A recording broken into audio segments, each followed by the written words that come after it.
उपस्थित डॉ. बाबासाहेब आंबेडकर सोशल फोरमचे जिल्हाध्यक्ष यशवंत खंडागळे, स्वाभिमानी रिपब्लिकन पक्षाचे दीपक भैया गरुड, अशोक भाऊ जाधव, पत्रकार संदीप जाधव, सामाजिक कार्यकर्ते अनिल तात्या ढोबळे, बंटी घोडके, रोहित घोडके, सागर घोडके, किशोर घोडके, मनोज जाधव, आदित्य गरुड, अवी घोडके, विशाल घोडके, भरत जाधव, महेश आडबल्ले, पप्पू खेत्रे, भाऊ राजगुरू, रमेश जाधव, विजय जाधव, सागर जाधव, राजू घोडके, संतोष जाधव, काळू जाधव, विनोद जाधव, सोनू जाधव, मोनू जाधव, सागर शिंदे, अशोक राजगुरू, जयेश घोडके, सुमेध घोडके, जगदीश कदम,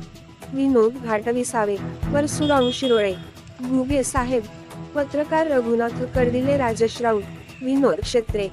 सर्व भीमसैनिक, प्रतिनिधी आदित्य गरुड उपस्थित होते. लोकसेवा न्यूज मराठी संपादक दीपक भैया गरुड, कडा आष्टी.